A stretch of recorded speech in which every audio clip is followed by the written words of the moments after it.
একজন শিশু একটি শিশুর সার্বিক বিকাশের জন্য একজন শিক্ষককে মানে কেন পরিবার ও সমাজকে সঙ্গে জরুরি নেওয়া উচিত বলে আপনি মনে করেন?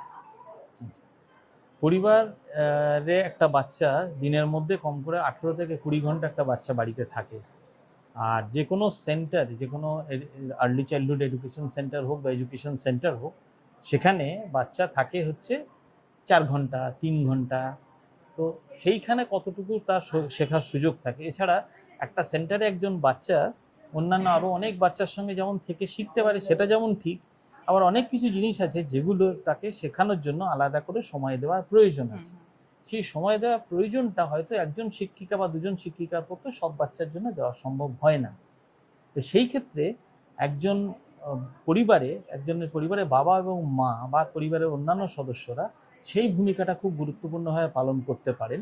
এবং তারা যেটা সেন্টারে শেখানো হচ্ছে সেটা যদি বাড়িতে ক্রমাগত প্র্যাকটিস করান, তাতে বাচ্চারও একসঙ্গে শেখাটা হয়ে যায় এবং বাবা মাও দেখতে পারেন যে বয়স অনুযায়ী তার বাচ্চা সেই জিনিসগুলো সঠিকভাবে শিখছে কিনা। এবার বিষয়টা হচ্ছে যে অনেক সময় আমরা দেখতে পাই, বেশ এখনকার জেনারেশনেই আমরা এটা দেখি, যারা অভিভাবক বর্তমানে তাদের হাতে সময়টা কম, সেটা নানান কারণে হতে পারে, তাদের বিজনেস হোক বা তাদের অফিস হোক।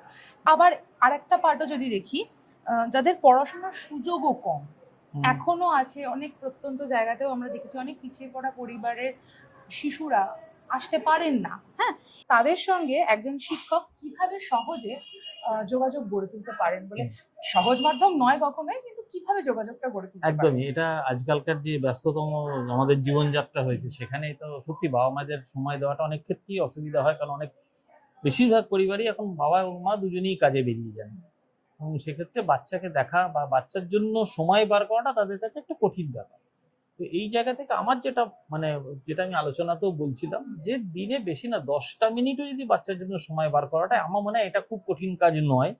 এবং এটাই হয়তো বাবা মাদের মধ্যে এটা বলতে হবে যে তুমি যা কিছু কাজ করো, যতই চাপে থাকো, যাই করো, বাচ্চার সঙ্গে হয় খাওয়ার সময় একসঙ্গে বসে খাওয়া দাওয়া করো, সেটাও সময় দেওয়া। ঠিক আছে, যে বাচ্চা বলছে হ্যাঁ বাবা মার সঙ্গে বসে একসঙ্গে খাওয়া দাওয়া করছে, বা বাচ্চার সঙ্গে 2 মিনিট 10 মিনিট 5 মিনিট একটু গল্প করো, কি করছিস সারাদিন, কোথায় কোথায় গেলি, কার কার সঙ্গে খেললি, কি করলি। এটার মধ্যে কোনো বাধা ধরার নিয়ম নেই, কিন্তু এইটুকু করলে বাচ্চা অন্তত ওইটুকু ফিল করবে যে হ্যাঁ বাবা আমারটাও জানে, আমার সঙ্গে কথা বলে।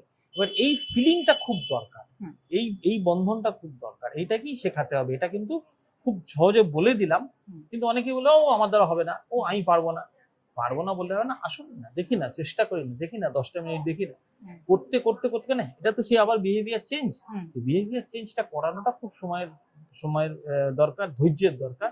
তো সেখানে করা সম্ভব, এটুকু আমি বিশ্বাস করি। শেষ প্রশ্ন আপনার কাছে, আমাদের প্রশিক্ষণ শিবিরে এসে আপনার কেমন লাগলো? আমাদের দিদিদের সঙ্গে ইন্টারঅ্যাক্ট করে এই পুরো সেশনটা আপনার কেমন লাগলো? এবং আপনার যদি কোনো ফিডব্যাক থাকে, দেওয়ার থাকে আমাদেরকে, সেটাও আমাদেরকে একটু বলুন। প্রথমেই বলবো যে এরকম এত বড় একটা কাজ যেটা ধুলোমাটির তরফ থেকে করা হচ্ছে, খুবই প্রশংসনীয়। এবং যারা এখানে আজকে প্রশিক্ষণ শিবিরে ছিলেন, যে দিদিরা ছিলেন, আমার যেটা বিশ্বাস, যেটা হচ্ছে যে এদের প্রত্যেকের মধ্যেই এই কাজটা করার ক্ষমতা আছে। সে দক্ষতাটা তৈরি হতে করতে হবে, কিন্তু তারা করতে পারবে, তাদের মধ্যে সেই কনফিডেন্সটা আছে।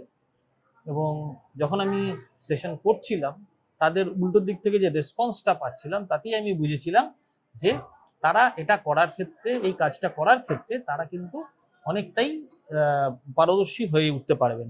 তাদের সুযোগটা দিতে হবে এবং তাদের সঙ্গে থাকতে হবে, থেকে তাদেরকে শিখিয়ে দিলে তারা কিন্তু অনেক ভালো কাজ করতে পারবেন।